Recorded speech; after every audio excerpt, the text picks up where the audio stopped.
بسم الله الرحمن الرحيم. السلام عليكم. معكم حمزة أبو الفتح pour un nouvel épisode ديال Genius TV.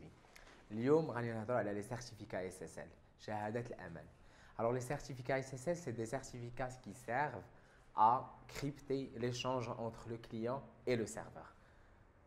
En langage humain, c'est un certificat qui sert à crypter ce qui se passe entre votre machine et le serveur. Donc, les échanges que vous faites aujourd'hui, maintenant si vous êtes connecté à un site internet, tout le trafic que vous faites peut être, enfin toutes les actions que vous faites peuvent être interceptées au niveau de quelqu'un maintenant qui utilise le même réseau que vous avec un sniffer ou autre. Et du coup, maintenant des sites avec maintenant l'email ديالك bloquer le mot de passe ديالك, si ce site-là il n'est pas en SSL, donc les échanges, les informations, elles vont être transmises d'une façon claire. Et ce qui fait votre login et mot de passe sera باين.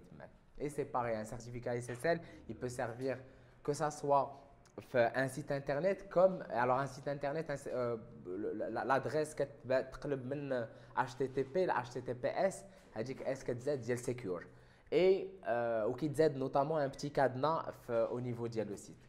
Ça, c'est le premier point.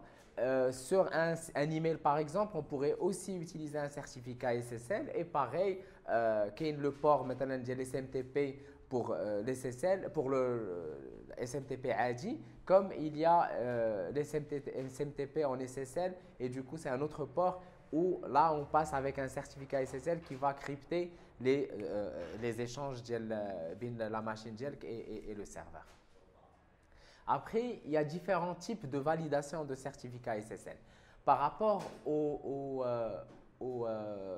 type de validation, qui est le premier, n'importe qui peut créer aujourd'hui un certificat SSL, c'est ce qu'on appelle un self-signed certificate. Donc, un self-signed certificate, c'est un certificat SSL que tu signes toi-même. Donc, en gros, il n'y a pas une autorité qui dit comme quoi qui signe le certificat, c'est un organisme reconnu ou autre. Les autres certificats, bien sûr, Domain Validation, Organization Validation ou Extended Validation. Domain Validation, c'est le certificat le plus basique qu'on va pouvoir valider juste avec une adresse email qui est liée au contact avec le nom de domaine ou là en ajoutant un enregistrement DNS. En gros, en démontrant que le nom de domaine vous appartient. La deuxième validation, c'est le Organization Validation. Là, on contacte l'entité, notamment Genius maintenant, si on veut un certificat SSL, nous, on doit envoyer les documents d'enregistrement de l'entreprise, notamment le statut, le RC, etc. Après, il y a ce qu'on appelle le Extended Validation ou là, le EV. Et ça, c'est là où on va voir la barre verte au niveau de l'adresse, notamment quand vous genius.net, comme une adresse verte. C'est le Extended Validation. Et l'Extended Validation, c'est que l'organisme il contacte l'entreprise pour récupérer encore une fois l'ensemble des informations d'ILH, mais il va aller jusqu'à les appeler au téléphone, s'assurer que l'adresse, l'IDN, c'est leur propre adresse email. C'est leur propre adresse postale. Et donc, il y a plein d'informations qu'on demande pour pouvoir valider un certificat SSL en IV. Après, on va parler des garanties des certificats SSL. Les garanties des certificats SSL, c'est qu'aujourd'hui, quand vous retardez un certificat SSL, le certificat, on te donne une garantie de $250,000.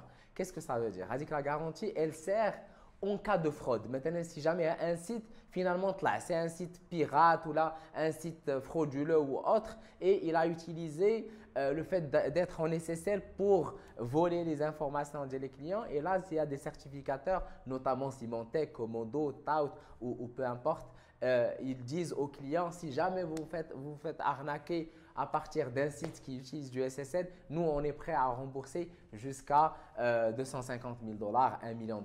Après, ça dépend bien sûr. Le certificat plus, tu payes cher, plus… Après, là aujourd'hui, enfin, là tout de suite, on va parler du dernier point et qui est très très important à mon sens, c'est la différence entre les certificats SSL et entre les fournisseurs de certificats SSL. Alors, en toute simplicité, j'ai envie de dire qu'un certificat SSL, c'est des marques. Symantec, c'est une marque. Comodo, c'est une autre marque. Je vais comparer ça aux voitures. C'est une marque, c'est Mercedes, ou l'autre, c'est une marque, je sais pas, Fiat, par exemple, ou la Volkswagen. Là encore, il y a une différence. Si tu dis c'est une Mercedes, Mercedes c'est une belle voiture, Volkswagen pas trop, ben, un certificat SSL techniquement, c'est exactement la même chose. Ça fait exactement le même travail. Avec le certificat SSL qui coûte chez nous par exemple 112 dirhams, il fait quelque part le même travail qu'un certificat SSL qui va coûter 10 000 dirhams. Donc, en gros, tu ne fais qu'acheter le branding. Le certificat, il est fait, maintenant, il a été délivré par Symantec. Symantec, elle a plus de notoriété, plus de data. Il y a beaucoup plus de navigateurs qui reconnaissent avec le certificat SSL. Si Edna, ça sera tout. Je vous dis à bientôt et le bisou.